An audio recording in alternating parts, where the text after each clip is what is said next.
¡Vamos! Buenas tardes y bienvenidos al episodio 2 del podcast de Estudios Cubo.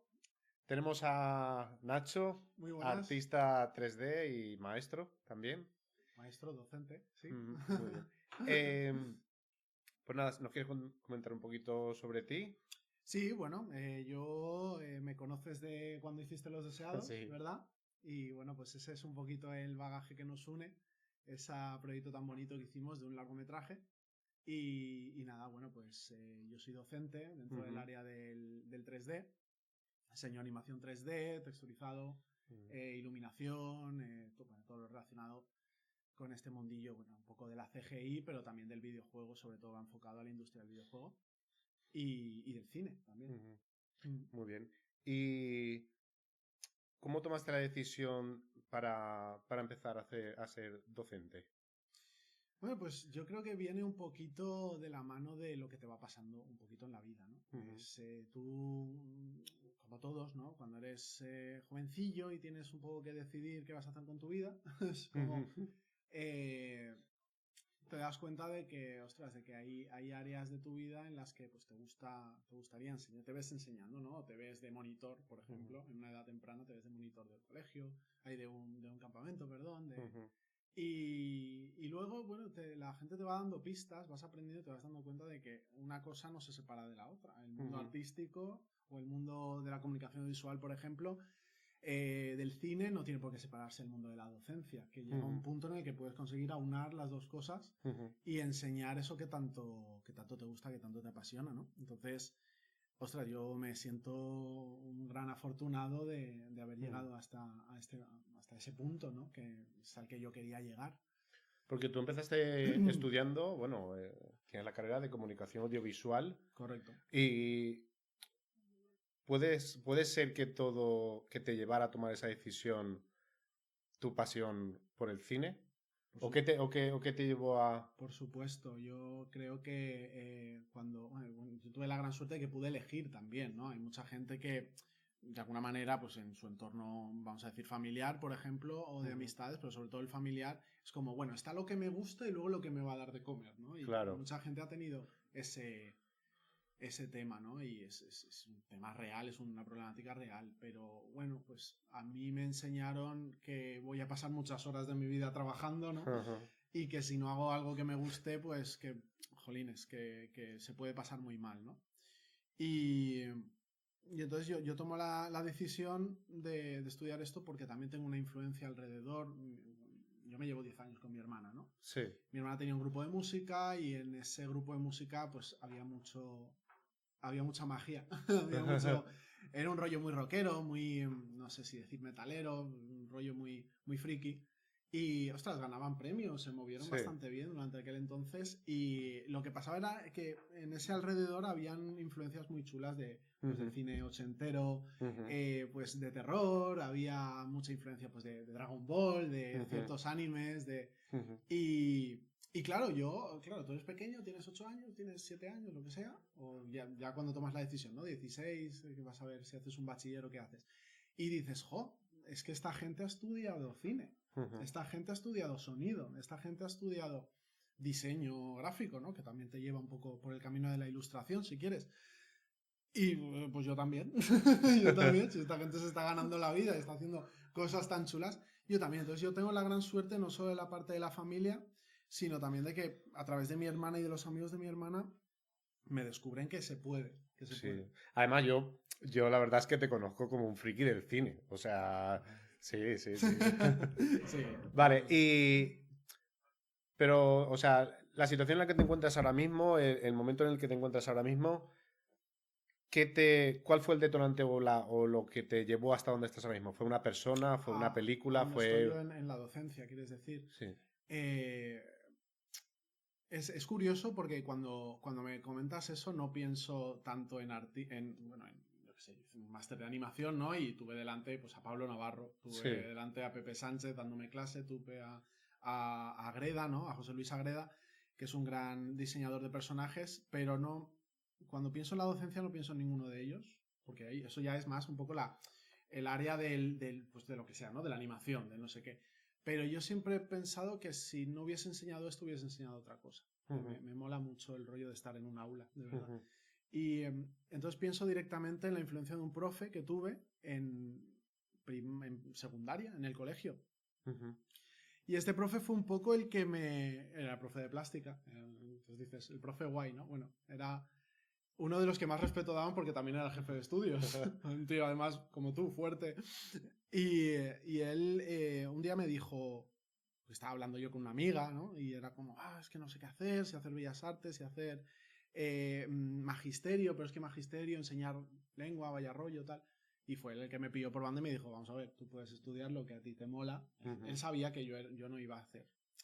Yo tenía una mente muy creativa, yo tenía plástica me molaba un montón, siempre estaba yo con mis cosas frikis, dibujando por ahí.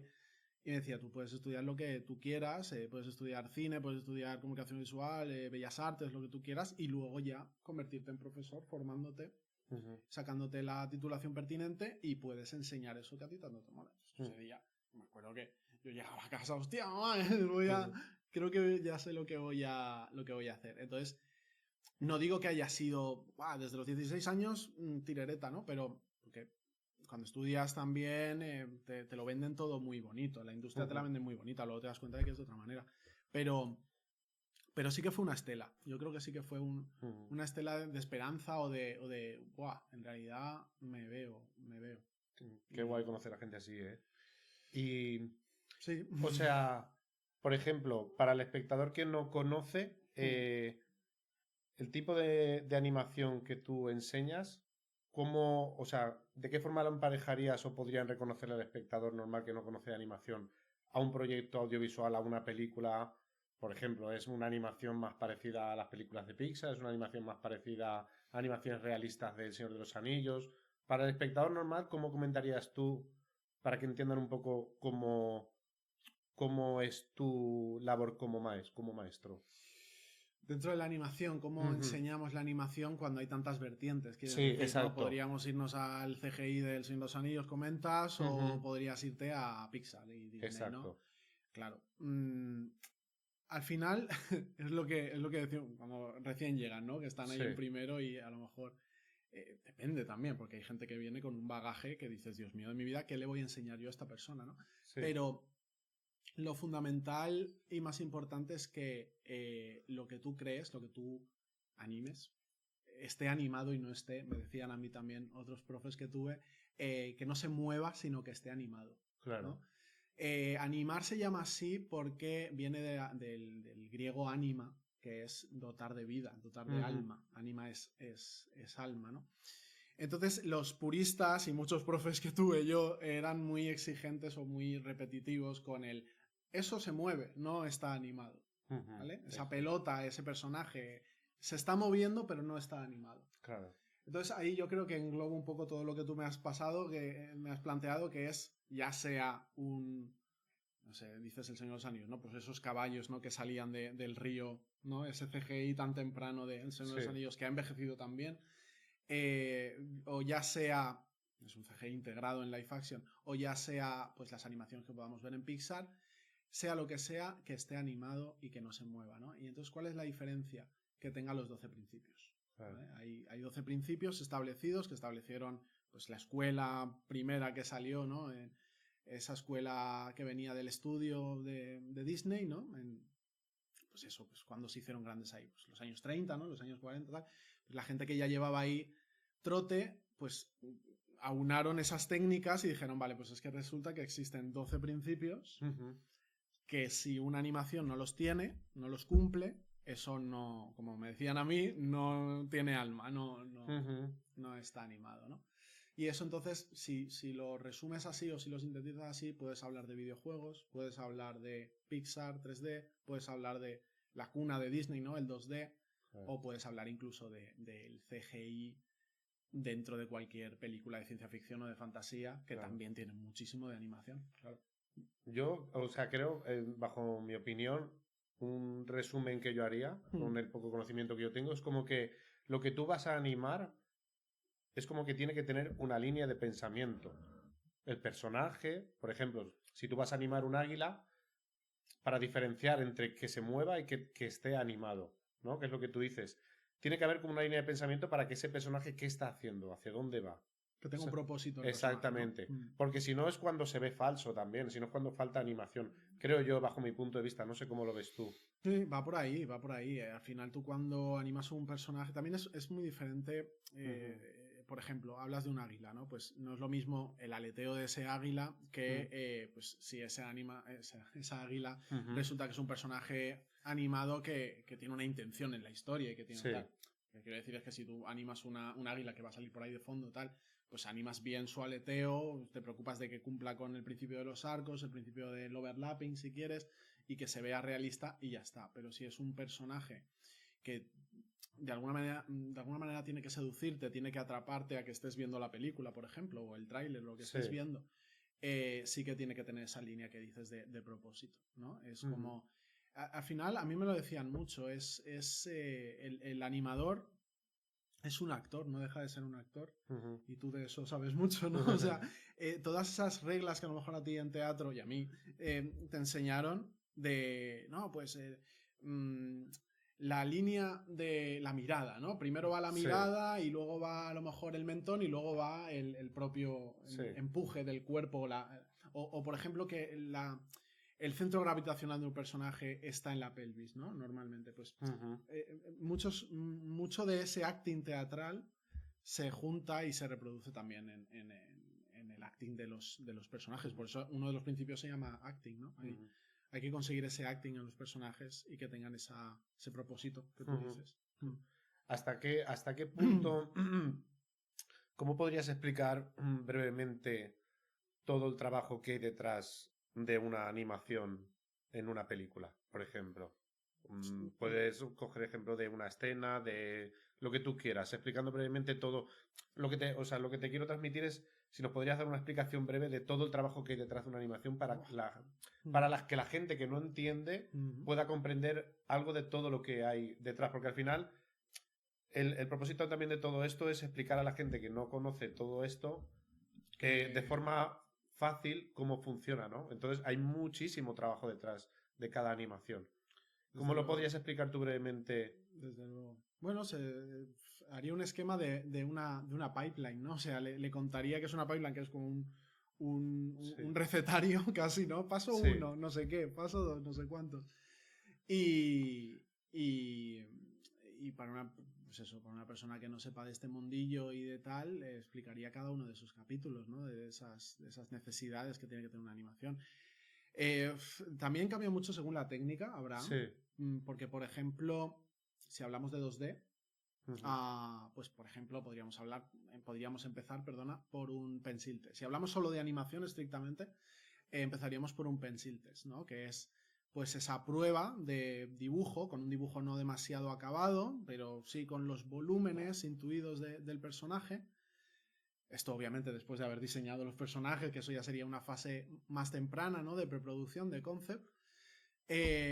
Pues realizar ese pencil test que digo, ¿no? Es decir, ¿cómo se va a mover este personaje? Este personaje es gordo, es ostentoso, tiene el centro gravitacional más en el pecho porque es un Buzz Lightyear, ¿no? Un tío fuerte, un Mister Increíble.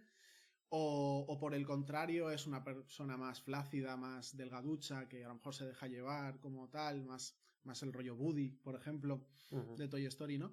Entonces con los pencil test tú vas sacando eso. ¿Y por qué el pencil test? Porque en sucio, digamos, puedes ir obteniendo esa movilidad, puedes ir practicando con esa animación y probar que funciona o no funciona sin haber Ujú. perdido el tiempo en limpiar línea, bueno, en limpiar línea sobre todo, en dibujar correctamente al personaje Ujú. con todo. Entonces, esa sería una fase temprana, por ejemplo, del 2D. Una fase temprana del 3D, yo sí que he visto hacer pencil test para 3D y a partir de ese, por ejemplo, Bayana, se me ocurre, por ejemplo, Bayana de Pixar, de Disney, Sí. tenía un pencil test muy bonito, que casi parece claro, son tan buenos, que casi parece ya una peli de animación 2D, ¿no? Muy bonito, y en el cual se basan en el 3D, porque Bayana es 3D, se basan en ese pencil test para ya empezar a animar en 3D. Ujú. Entonces, es como si fuese, por eso decía lo del esquema, es como que a partir del pencil test nos bifurcamos en lo hacemos en 2D, lo hacemos en 3D, lo hacemos en stop motion Sí. también, ¿no? Como sería para quien no, Pesadilla antes de Navidad, por ejemplo, es es stop motion, ¿no? Que es esto de que tienes un personajillo y le vas sacando fotos. Ajá. Lo pones así, foto, lo pones así, foto, tal. Entonces tienen hermanada esa parte, ¿no? Y luego ya según qué técnica, dependiendo de la técnica de la que hablases, Ujú. pues podrías hablar, pues por ejemplo, 3D ya empezarías a hacer un proceso de animación, porque la diferencia fundamental es que en 3D tienes las interpolaciones. La interpolación es que el ordenador Sí. te hace el viaje de una pose clave a otra pose clave, ¿no? El intermedio te lo hace el ordenador. Entonces habría una fase que se llama de blocking, de ir sacando de alguna manera esas poses clave que el personaje tiene que ir reproduciendo, ¿no? De alguna manera tiene que ir plasmando. Y eso realmente no es tan distinto del 2D, porque en el 2D tradicional también empiezas dibujando las poses clave, y si bien no tienes al ordenador haciéndote las interpolaciones, y es tradicional, sí que tienes al becario. Que digo yo, sí que tienes al asistente, al Sí. becario, es broma, al asistente de animación que te hace esas interpolaciones, te las hace mejor, te las hace peor, y así. Y luego entre esto que he dicho, lo primero y lo segundo, me he ido a lo más tradicional del 2D y al 3D. En medias está el tradigital, que es el 2D que se hace en el ordenador, y ahí ya según técnicas, si es más vectorial menos, te puede interpolar el ordenador, dependiendo, ¿no? Entonces, es muy abierto, según la Sí, sí, técnica o sea, puede cambiar muchísimo. Puede cambiar Claro. muchísimo. Luego también Hmm. tenemos, para llevar a cabo una animación, por ejemplo, si hablamos de personajes, también tenemos que hacer un esqueleto, tenemos que hacer un esculpido, tenemos que hacer un texturizado, Desde luego. ¿no? ¿Eso lo podrías resumir un poquito? Sí, bueno, vamos a ver, ahí ya sí que estamos en 3D, así que lo tenemos mucho más enfocado. Tú no puedes, vamos a ver, tú no puedes mover un personaje recién modelado, ¿no? Claro. Recién esculpido, es imposible, por lo menos con las técnicas que tenemos y la tecnología que tenemos hoy. ¿Por qué? Porque para yo sacar, si te hago a ti en personaje, por ejemplo, para yo sacar ese personaje que eres tú, tengo que esculpir. Sí. Es digital, pero es un esculpido. Y para que el ordenador, el software, reproduzca pues, un brochazo, por ejemplo, de un esculpido, yo, por ejemplo, voy a hacer la comisura esta de aquí y utilizo X pincel que lo haga, como si eso fuera arcilla real. Para que eso se note como arcilla real en ordenador, hacen falta muchísimos polígonos. Muchísimo Sí. poligonaje. La esfera de la que partes, ¿no? El trocito de arcilla que digo yo, arcilla digital, tiene que estar formado por muchísimos polígonos. Entonces tú cuando ya has creado esa cabeza, por ejemplo, ese personaje, no lo vas a poder mover porque a lo mejor pesa millones de polígonos, ¿no? Uh-huh. Entonces necesitas un proceso intermedio que se llama la retopología. Entonces tú ya tienes ahí tu personaje, tu Buzz Lightyear modelado. Buzz Lightyear es muy hard surfer. Tu Mr. Increíble modelado, y necesitas de hacerle la retopo. La retopo es, coges esa base y le vas poniendo como si le pusieras caras, o sea, polígonos, ¿vale? Que son caras, que tienen 4 vértices, se las vas poniendo por encima, ¿no? Entonces como vas poniendo esas caras tal, y es como que encima de lo que es ultra complejo vas creando una malla, el conjunto de esas caras es una malla mucho más sencilla. A lo mejor de cuando has terminado de un modelo de 2 millones de polígonos, acabas con un modelo de, no lo sé, de 30.000, por ejemplo, a lo sumo. Puede que mucho menos, ¿no? Entonces, ¿cuál es el misterio ahí de la retopo? Que si tú quieres que luego ese personaje pueda parpadear, pueda abrir y cerrar la boca, pueda mover un hombro, pueda flexionar un codo, la distribución no es tan sencillo, ¿no? Porque la distribución de esos polígonos que tú vas poniendo durante la retopo tiene que ser una específica, ¿no? Tiene que tener un sentido anatómico, de alguna manera. O si, por ejemplo, estamos ante un personaje que tiene, no sé, por ejemplo, uno que estoy haciendo yo ahora tiene un boquete aquí, tiene como si lo hubieran arrancado, es como de roca, como si fuera un golem, y parece que le hayan arrancado una parte ahí, el bazo, ¿no? Sí. Entonces, pues cuando llegas con esas caras que vas colocando, tienes que cubrir esa hendidura y tiene esa forma circular del trozo que le han arrancado, pues tiene que tener una forma con un loop, que se llama, con un bucle, acorde, porque si no luego cuando se mueva, cada polígono va para un lado y se desmonta todo, se destruye, se ve mal, se ven marcas, las texturas se ven feas, todo eso. Uh-huh. Entonces cuando ya tienes esa retopo, haces estamos hablando de animación, pues haces un rig, haces un proceso rigueado. El rigueado es lo que tú bien has dicho, de ponerle un esqueleto, Porque si no le pones un esqueleto, no hay nada, digamos, que pueda facilitar al animador mover ese personaje. Tú tienes ahí un bloque de polígonos muy bien puestos, pero que no lo puedes mover de ninguna manera. Entonces el rig, el esqueleto, es la herramienta para decir, vale, bueno, yo tengo aquí un círculo que rodea la muñeca del personaje, que está por aquí por fuera, yo puedo cogerlo y entonces estoy poniendo la pose que quiero poner en el personaje. Entonces eso reproducido absolutamente todo anatómicamente, a los puntos clave faciales, de que si este músculo del pómulo, de que si el párpado aquel, el párpado tiene varios controladores, la frente para que frunza el ceño, etc, etc, etc. Entonces es un proceso de poner no solo unos huesos, sino de poner, calcular unas influencias, ¿no? Cada hueso tiene alrededor unas influencias, que se llaman weights, se llaman pesos, que es qué parte de la malla mueve cada hueso. Entonces ahí hay un misterio también muy curioso. Es muy divertido el rig.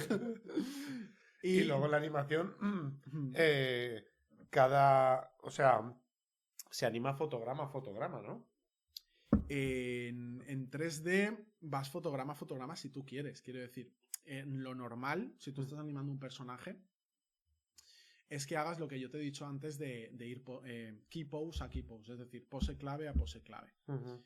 Y entre medias, como digo yo, luego hablamos. Es decir, primero haces un proceso de blocking en el cual lo importante está hecho. Es decir, las poses clave del personaje las tienes. Tú sabes que el personaje se va a levantar de esa silla, va a tropezar y va luego a mirar el reloj, por ejemplo, ¿no? Entonces esas serían las 3 poses clave. Lo que pasa entre medias ya se escapa del blocking y es lo que haría un interpolador, es lo que tú de alguna manera vas limpiando a posteriori, ¿no? Pero no vas frame a frame, Abraham, ¿sabes? Porque a lo mejor la primera key pose está en el frame 1 y la segunda key pose, en la cual ya se ha levantado el personaje, a lo mejor está en el frame 48. Entre el 1 y el 48 es lo que yo te digo que es una interpolación.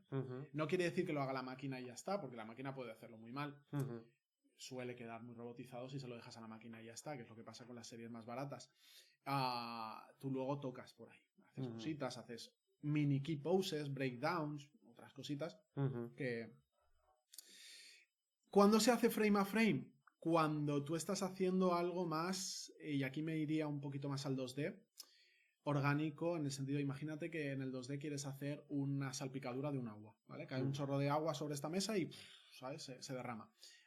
Es algo tan orgánico y tan fractal que tú sí que lo haces frame a frame porque quieres ver la evolución frame a frame de cómo va cambiando.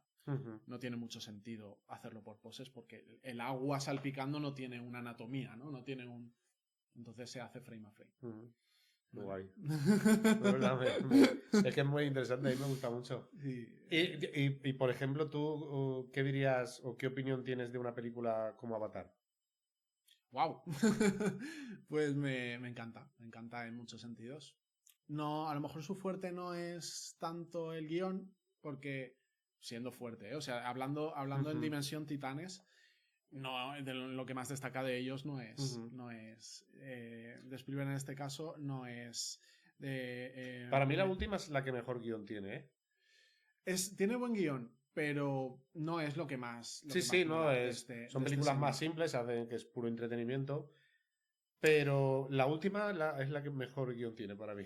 Desde luego, pero ya digo, o sea, lo que a mí me flipa de Avatar no es el guión. No. Lo que más me flipa a mí de Avatar es visualmente lo que consigue este señor. Sí. Este Cameron, que es un ¿sabes? Dios. Entonces, lo que consigue visualmente es marcar en mi opinión, esto siempre es de mi opinión, pero marcar un estándar próximo de mira lo que yo puedo llegar a ver que tus ojos den palmas, ¿sabes? Que decir, eso es precioso, eso está muy bonito. Y la animación, bueno, sí que es verdad que este proceso de animación ya no tiene nada que ver con lo que yo he dicho. Claro. Es motion capture, que es un actor con un traje, como se hace en los videojuegos. O muchos videojuegos AAA, ¿no? O sea, yo le pongo al actor un traje que reproduce, no, capta todo lo que él vaya a hacer, tanto de acting facial como corporal, y eso lo va guardando la máquina. Y luego se lo ponemos, lo bakeamos y se lo ponemos al personaje del videojuego que sea, o en este caso al Sully, ¿no? Se llama el protagonista. Y entonces ese proceso de animación, a ver, habrá gente tocándolo también, ¿no? Pero Ujú. nos quitamos el grueso más complicado, pues haciéndolo con motion capture, ¿no? No Ujú. podría ser de otra manera, ¿no? Vale. El oficio de enseñar. ¿Qué, El oficio de qué significa para ti enseñar a nuevos artistas? Wow. Muy, muy, bueno, por eso estoy ahí, ¿no? Quiero decir, Mm, es lo que más motiva. Mira, ahora mismo, por ejemplo, se me está yendo ya una hornada de alumnos porque ya empiezan a hacer las mm, prácticas en segundo, se van y ya han entregado su proyecto integrado, tal. Es justo ahora hemos terminado esta semana de hacer todos los tribunales y tal. ujú. Y hay un de esto hay muchas cosas, hay muchos Bueno, sentimientos. Hay un orgullo, ¿no? De decir, jolines, esta persona que lo que ha llegado a saber hacer, ¿no?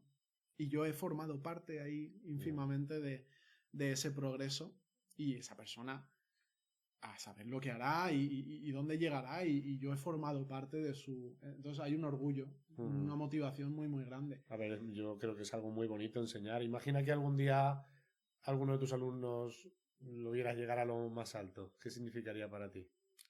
Llegando a lo más alto y no llegando a lo más alto, ¿eh? Pero sí, o sea, Mm, bueno, imagínate, en los Goya, por ejemplo, a alguien que, mira, yo a ese en 2026 le di claro, ¡buah! No sé qué. Estaría guapísimo, estaría muy guapo, tío. mm. Porque estos van muy hacia Sí, los... bueno, a donde lleguen, pero... Sí, digo pe- que van muy a los videojuegos la mayoría, ¿no? Les ¿Sí? mola un montón. Entonces, pues da igual, tío, saber que en un juego destacado han formado parte Ujú. como parte del equipo alguien como ellos, ganaría un montón, ganaría un Mm, montón. Sí. ujú. A veces alucinas con lo que traen ya de casa. Sí.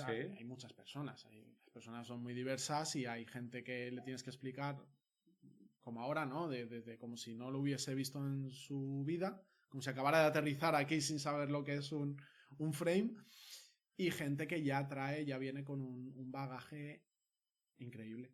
De Ujú. decir, yo a ti qué te voy a enseñar, chaval. Ya ves. Pero siempre encuentras, porque lo que pasa con muchos alumnos es que hay desequilibrios muy Mm, curiosos. A mí me mola mucho hablar con ellos de todo, no solo estar ahí arriba dando clases, sino aterrizar en ellos y, a ver, y te das cuenta de que a lo mejor saben un montón de una cosa, pero luego cosas que dices, ostras, pero ¿y esto no lo has visto nunca? No lo han visto. Entonces, tu trabajo como docente es no bajar esto, claro, es subir lo que les falta. ujú, Un poquito eso. Pero ujú. es muy importante, pienso, y ahí yo pongo de relieve todos los profes que he tenido yo como alumno y quienes me han ayudado más a aterrizar, tío. O sea, estar sentado con el alumno. Mm, Y más cuando hay ordenadores de por medio. No vale de nada estar ahí arriba. Para algunas cosas sí, pero ujú, tú tienes que estar con ellos. Tienes ujú. que, ¿sabes? Mojarte con ellos. Sí, sí, sí. Vale. Vamos a hablar de un proceso que has comentado antes un poco por encima. ¿Qué es el arte conceptual? ¿Qué es el arte conceptual? Muy bien. Me gusta porque antes nos hemos quedado un poco cojos, ¿no? Con eso.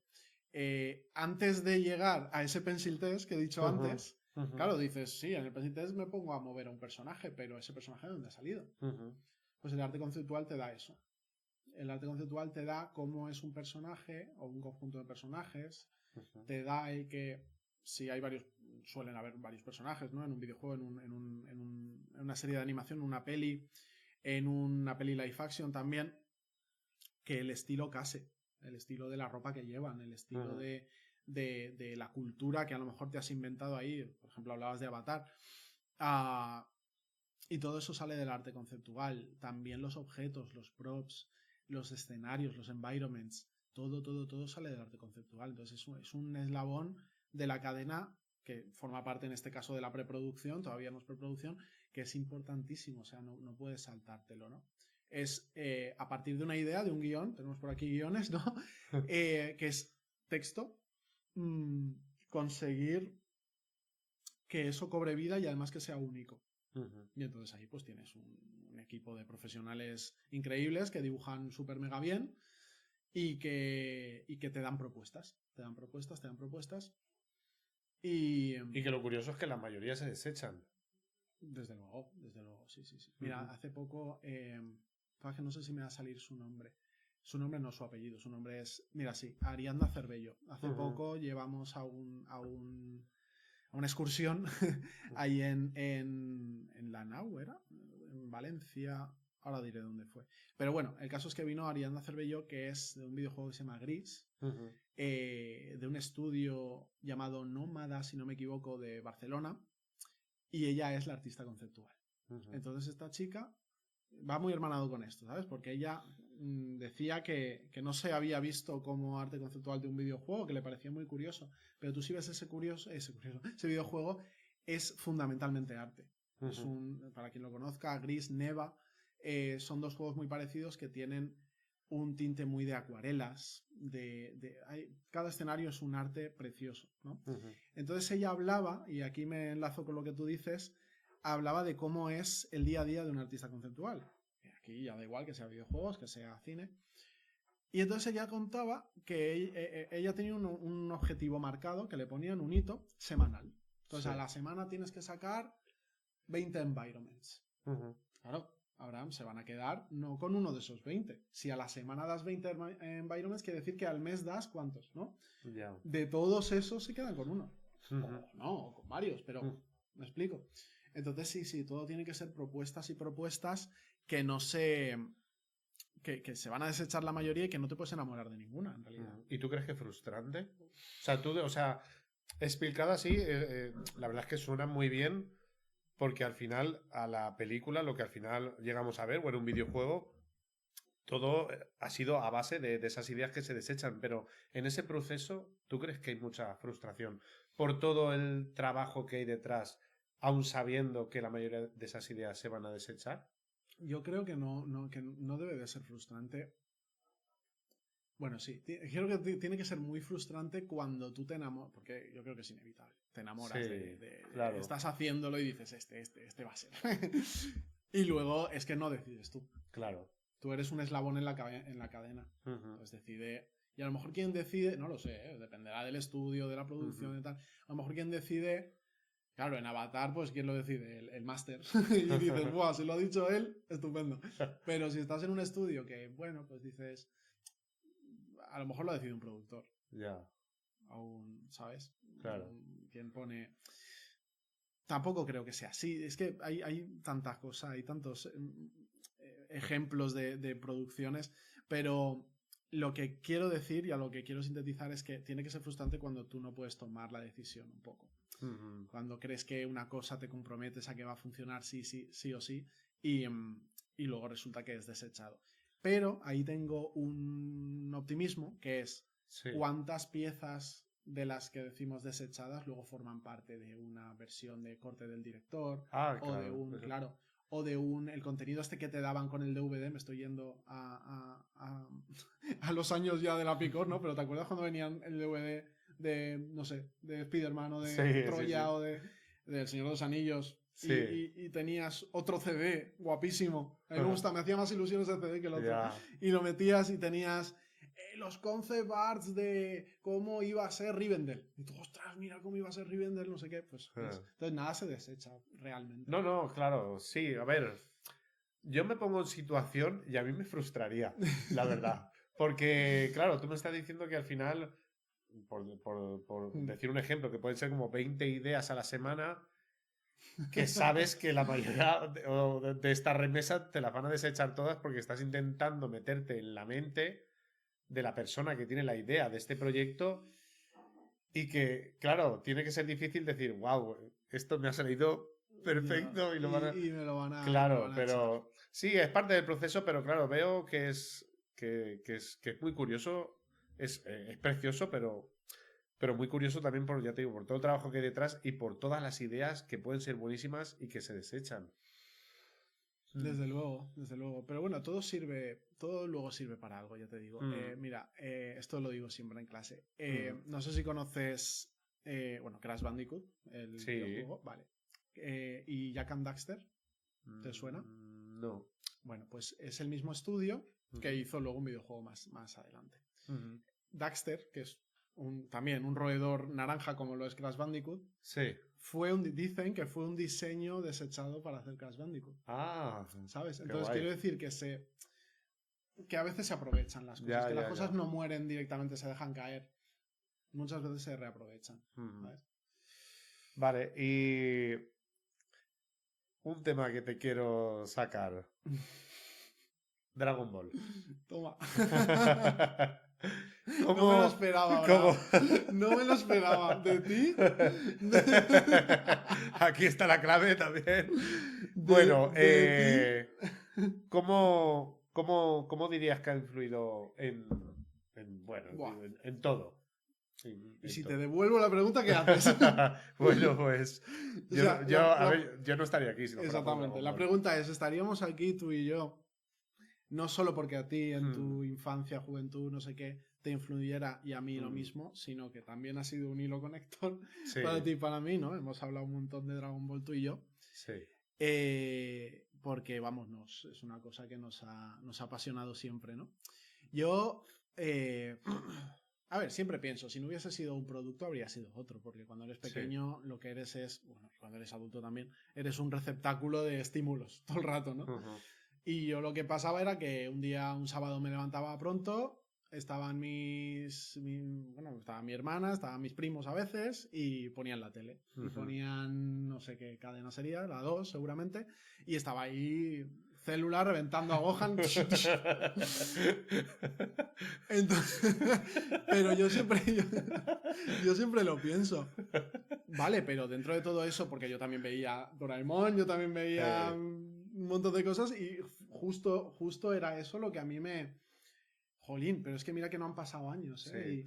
Fíjate, mira, yo te diría, o sea, mi mayor influencia, si yo estoy aquí en parte es por Dragon Ball y en parte es, bueno, por otra cosa, pero fíjate que yo he tenido momentos de mi vida muy felices, momentos en los que me he formado mucho o he querido mejorarme mucho como persona, he leído mucho desarrollo personal, siempre intentando buscar ser mejor. Y me han ayudado mucho en mi día a día, pero yo creo que de los momentos más felices de mi vida era viendo Dragon Ball. Sí, no sé qué onda, ¿eh? Era, era feliz. No sé, lo que Creo me ha que... aportado esta obra. Sí, sí. Creo eh, que un rincón, una isla, y mm, isla ahí viene un poquito como de la letra de la primera serie, ¿no? Que ujú, decía, este mundo es una isla sin par, ¿no? Dragon Ball es una isla de confort. ah, Es donde vuelves cuando las cosas no van bien, o sí, cuando estás muy aturullado, o cuando pasas por un mal momento. Y, all right, me lo sé de memoria, o sea, yo es que también, me me lo lo sé sé, todo. pero vamos para allá, ¿sabes? Sí, Y te saca una sonrisa. Lo importante es que te saca una sonrisa. Y las cosas que te sacan una sonrisa y las personas que te sacan una sonrisa, hay que estar atentos a eso. Hay que estar atentos a esa mierda. sí. Porque pasamos por la vida como... Y... Pero, o sea, yo, por ejemplo, volviendo a lo que decías, sí, es posible que si no hubiera existido Dragon Ball nos hubiésemos enamorado de otra obra, ¿no? Joder, sí, claro. Pero seguramente, pero es posible que si no hubiera existido Dragon Ball, tú no estuvieras ahora en la animación. Wow, wow, wow, wow. Puede ser. A ver, yo quiero decir, yo no digo voy a ser animador porque quiero ser Akira Toriyama, quiero ser Ujú, Toyotaro. No. ujú. Pero, Pero esa es influencia, una, pero hay una influencia, es muy potente la influencia, ¿eh? mucho. De hecho, a mí yo tenía el mismo profe este que me dijo, puedes ser profe, no sé qué. Sí, Era el mismo que me decía, porque él me daba plástica. Entonces, sí. cuando a veces nos veíamos, cuando yo ya me había ido de cuarto, a veces nos veíamos y me decía, deja el estilo de Dragon Ball ya, porque yo como que era mi zona de confort y también como artista, y eso Ujú, no puede ser. Tú ujú, tienes que referenciarte de muchas otras cosas. ujú. Y luego ya, bueno, en el bachiller, en la carrera ya me di cuenta de eso y obviamente empiezas a recibir muchos estímulos y tu estilo cambia completamente. Pero... Y entonces siempre tengo ese run run de, es verdad, hay que separarse del Ujú, origen. Pero lo que te he dicho antes, siempre vuelvo de visita, ¿sabes? Siempre vuelvo para probar, para tal. Y de hecho, el corto que estoy haciendo ahora, sí. los conceptos los he hecho yo. Ujú, Hay una chica que me va a ayudar también, que dibuja como los dioses, o sea, no tiene ningún tipo de... que quiero que también me ayude a hacer concepts y no quiero que todos venga de mí, quiero que sí. haya un poquito de ella. Cuando yo veo mis concepts, Y cuando veo el story también, la manera de narrar por planos de... Hay pelea, hay duelo. Es ¿Cómo se llama inevitable, es inevitable. tu corto? Mi corto se va a llamar Expedición y Torrijas. Expedición Torrijas. Todo sale de un largo que iba a hacer, un guión que tengo escrito de un largo que escribí en el confinamiento, por eso lo de la I que se me ha colado, que ese sí que se llamaba Apocalipsis y Torrijas. Tiene un sentido dentro de todo esto, cuando lo ves te enteras. Y hice una adaptación al corto, no es exactamente igual, para nada, y se llama Expedición Torrijas por ahora. Qué guay. A ver, a mí el nombre me encanta, vale. Bueno, voy a pasar a una persona que, bueno, que ya no está entre nosotros. Una persona que si no fuera por ella, tú y yo no nos conoceríamos. Y que yo, pues ya lo comenté en su día, que yo, pues quiero seguir hablando de ella, ¿vale? Quiero seguir hablando y mantenerlo vivo dentro de todo lo que pueda, porque incluso a veces me cuesta imaginar que no lo voy a ver más, la verdad. Entonces, sí. Vivo dentro de lo que haces, Abraham, va a estar siempre. Entonces eso es lo más bonito que hay en cualquier arte. Entonces, cuando estamos en una... Aquí me voy a desviar un poquito solo. Estamos en una situación en la que el arte dicen que el arte está en peligro por culpa de la IA, etc. Y yo creo que el sentido del arte no va a desaparecer nunca porque tiene el poder tan grande. No solo de dar dirección a una vida, ¿no? Y sentido a muchas vidas, sino que puede coger una identidad, un recuerdo, una memoria de una persona, de varias, de quien sea, y acogerlo ahí y permanecer para siempre. Y eso una obra lo va a hacer siempre, te puede dar la inmortalidad, ¿no? Entonces, sí. Y para la gente que no sepa, ¿quién era Nacho y quién era Nacho para ti? Nacho Yácez. Wow. Nacho era mi tocayo. Nacho era un muy buen amigo, vamos a decirlo así. Era como un hermano. No en el sentido de la frecuencia o en el sentido de los parecidos o en el sentido de lo que pensamos que es un hermano muchas veces, sino en el sentido de todo lo compartido atrás, que yo creo que la fraternidad realmente es eso, ¿no?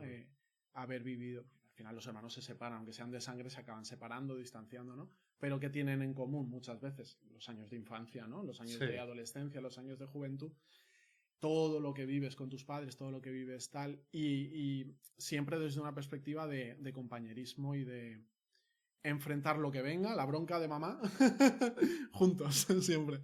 Entonces, en ese sentido es que yo le llamo hermano. Y claro, yo le conocí teníamos 15 años, sí, 15 o 16, en primero de bachiller, ¿no? Yo venía a un sitio completamente nuevo, yo salía del pueblo, salía del cole de toda la vida y me plantaba sin conocer absolutamente a nadie, en Valencia, en este instituto, pues porque ahí es donde podía dar bellas artes, no, en bachiller artístico, bien, potente, tenía buena fama ese sitio y vamos para allá. Pero vas a estar tú solo, vamos para allá. Y claro, eso puede salir muy mal o puede salir muy bien. Yo no puedo agradecerlo más. Haberme enfrentado a ese momento vital, creo que el único en mi vida en el que estoy solo contra todo. No hay ninguna referencia que me avale, no hay ninguna persona que me... Y ese primer día, él hizo el científico, él a mi clase no iba. Ese primer día, cuando salimos al patio, una compañera mía de clase tal me dice, oye, que tengo un amigo en común de científico que no vamos nosotros íbamos en un edificio renacentista, pues al patio, ¿no? Nosotros nos vamos al segundo piso, al balcón. Digo, hostia, qué malotes sois, ¿no? Digo, bueno, pues venga, vamos para allá. Y resulta que había medio instituto ahí también, es decir, no nos echaban porque éramos demasiados, ¿no? Y en ese contexto, voy a resumir muchísimo, en ese contexto aparece él y es que hay veces que la vida te pone personas y no sabes cómo llegaste a hablar con esa persona, qué te unió, cuál fue, porque fue completamente gratuito, completamente aleatorio. Y sin embargo fue una persona que nunca me la quise quitar de delante. O sea, de la que no... Me dices que fue para mí, Nacho, pues fue una inspiración y un referente, la verdad. No porque yo quisiera ser como él para nada, sino porque me enseñó muchísimo. Dentro de lo diferentes que éramos, me enseñó muchísimo su manera de ser. Yo además venía en ese momento de un hermetismo. Bueno, a lo mejor venía de una educación a lo mejor un poquito más hermética o menos flexible y él me... Joder, es que él era todo lo contrario. Era Y buenísimo. entonces me enseñó mucho que hay que vivir la vida y hay que... No sé. Él era una persona muy única, muy buena, muy noble. O sea, nunca hizo daño a nadie. Sobre todo, y si lo hizo, no fue queriendo, desde luego. Sí. Pero luego también su forma de vestir, su forma de, de ser. Sí, Y sí. te quería comentar sobre lo que me contabas de entre el último día que lo viste y el primero que lo conociste. Vaya que sí, es verdad, no lo he dicho. Es que es muy curioso y es algo que me hace todavía, me deja como, Dios, vivimos en una simulación. Porque yo ese día, en el balcón aquel del instituto, él llevaba una camiseta de una Game Boy con botones de verdad, ¿sabes? Los botones de la Game Boy eran botones de verdad. En plan de, yo no sé de dónde salió esa camiseta, pero era súper curiosa. No era la típica camiseta que ves en un Zara o en una tienda. Y yo no recuerdo de haberle... Mira que hemos pasado juntos muchos años. Y yo esa camiseta, pues alguna vez la volví a ver, pero era una... ¿Sabes? Y además, jolín, desde los 15 años te haces grande, la espalda se te hace, ¿no? Y no te cabe la ropa de los 15 años. Bueno, pues el último día que le vi, bueno, pues fue días antes de que se fuera a Kenia, que es donde le pasó lo que le pasó. Sí. El último día que le vi, llevaba esa camiseta puesta. Que le vi de lejos, estábamos en un centro comercial, le vi de lejos y digo, esta camiseta, tío, sí, es la camiseta de no sé qué. Digo, te viene pequeñísima, yo metiéndome con él. Le venía enana. Pero le daba igual, ¿eh? Y llevaba una chaqueta que me dijo, digo, está guapa la chaqueta de aviador. Y me dijo que era tuya. Sí, se la regalé yo. Así como de cuero, De cuero. ¿no? Como de cuero de verdad. Ostras, muy fuerte, tienes razón. Eso es algo que además me lo recordó mi pareja. Y tú te has dado cuenta de esto y yo, hostia. Qué fuerte. Vale. Bueno, te iba a preguntar por tu presente creativo más o menos. O sea, bueno, tu presente más o menos ya lo has contado, pero ¿dónde te ves en unos años? ¿A dónde te gustaría llegar? Ay, Nacho era muy de eso también. Tú le contabas que estaba súper a gusto con tu presente, relajado, no sé qué, y él siempre era de, bueno, ¿y qué más? Era muy así, tío. Pues, y es buenísimo eso, en realidad, ¿eh? El que no dejar que tus amigos se conformen, ¿sabes?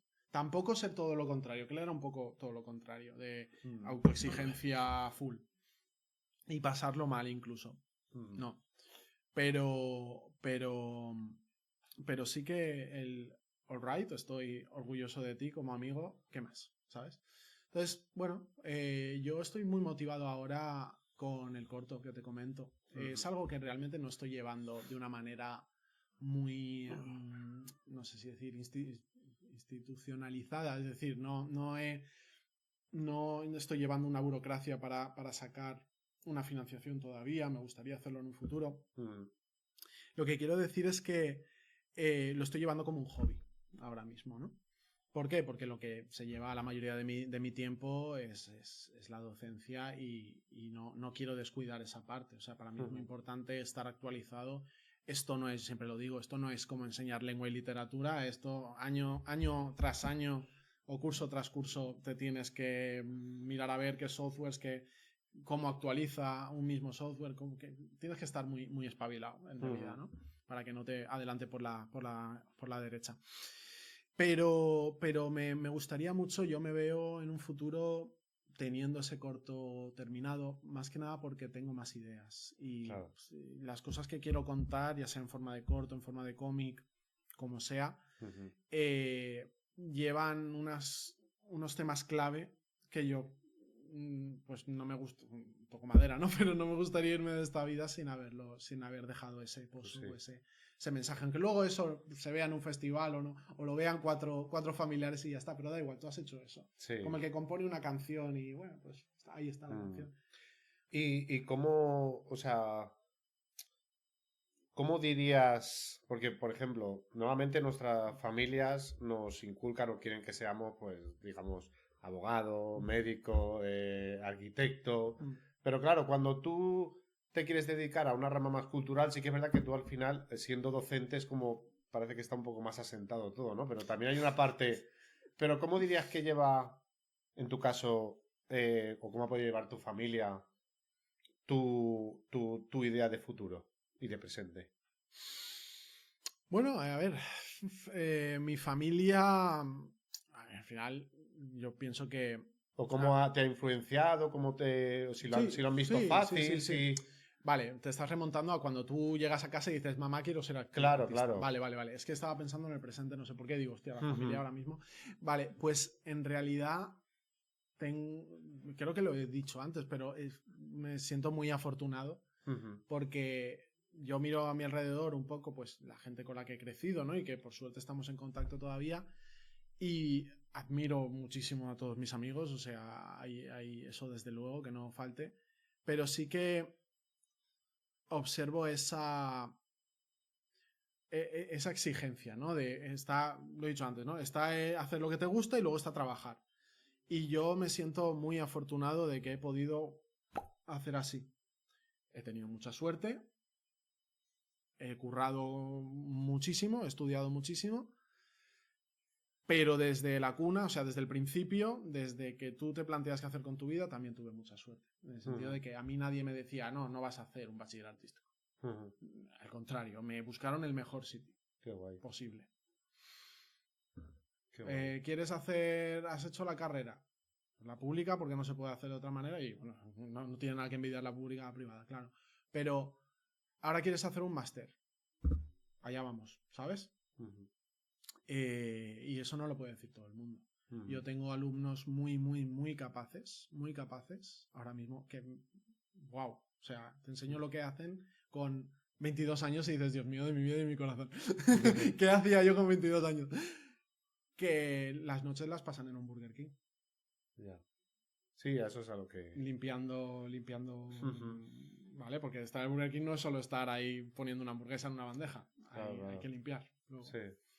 para pagarse. Entonces ahí es donde ves la pasión y la entrega y las ganas y Mm, el no estoy aquí por estar. Entonces, muy afortunado, yo no puedo decir otra cosa. O sea, yo toda la vida me he sentido muy empujado, muy lleno, muy acompañado. Tú los conoces a mis padres. mm. Salen los deseados, pues vamos a los deseados. Sale no sé qué. Pues, Muy bien. entonces, muy feliz por ese sentido. Vale, y mira, para cerrar, ¿vale? ¿Qué nos contarías por tu parte? ¿Algo que tú quisieras añadir? Ay, podría añadir tantas cosas. Estoy muy a gusto, ¿eh? Me has dicho para cerrar y digo, bueno, Sí, pues. sí. No, pero eso, llevamos casi una. Es que se nos Ya, pasa ya, el ya. tiempo volando. Genial, genial, muy bien, muy bien. Sí. Yo, Algo que yo, quisieras yo decir de contentísimo. despedida, alguna curiosidad que quisieras contar al espectador Me ha que. gustado mucho el punto por el que hemos pasado, por el que he Sí, pasado, o hemos pasado juntos, del el poder del arte. sí. Porque justo al poco de irse Nacho también se fue Robe Iniesta, Mm, no sé si conoces al artista, es no, un compositor, un músico, y tiene un tema que se llama El poder del arte, sí. que recomiendo ahora mismo a todo el mundo, les guste o no el estilo, pues si no les gusta el estilo, leer la letra. Robe hacía unos temas muy voluptuosos, o sea, cambia mucho de frecuencia de tal, hace unos temas muy largos y este es uno de ellos. Va pasando por muchos registros, ¿no? No sé de música, no sé si se dice registros, pero ¿vale? Va evolucionando la canción. Y hay un momento en el que habla precisamente de esto, del poder del arte, de cómo puede, la letra es mucho más bonita de lo que yo pueda decir, pero cómo puede dotar de sentido una vida. Mm, más allá de la muerte. Total. Entonces con eso Qué guay. yo creo que nos podemos quedar, que bueno, que Nacho vive en nuestros corazones y en Sí. todo lo que haremos de aquí en adelante. Yo lo voy a honrar de la mejor forma que pueda en todo lo que cree de ahora en adelante. Por supuesto, también su aparición en Bunan es brutal. Brutal. O sea, para mí hizo el papelón de su vida y es impresionante. O sea, lo vais a ver, es impresionante. Qué bonito. Y nada, sí, Qué lo vamos a guay, recordar siempre. Qué guay que hubieseis terminado ya el rodaje y todo y que Sí. en ese sentido no pasara Aparte, nada. es que ya os digo que es que el personaje que hizo es impresionante. Es impresionante. O sea, en el tráiler se le ve unos segundos y es como wow. Y a pesar del CGI y tal, ¿se le va a reconocer o él no Sí, es sí, un sí, sí. bicho? Él No, es no, un no, bicho. él es Vale. real totalmente. Lo que Vale, pasa es vale. que tiene una caracterización que está brutal, pero es él. Y aparte, el entorno donde él está todavía no está hecho, pero es un entorno impresionante. O sea, Qué solo guay. se ve la ventana aquí detrás, pero cuando ves el entorno dices, wow. Qué guay. Pero sí. Muy bien, muy bien. Pues nada, Nacho, un placer tenerte y muy curioso todo lo que nos has contado y muchísimas Nada, gracias. Un placer estar aquí y cuando quieras. Y ya sabes que yo digo, Abraham siempre va a tener algo interesante que Sí. hacer. Que no paras.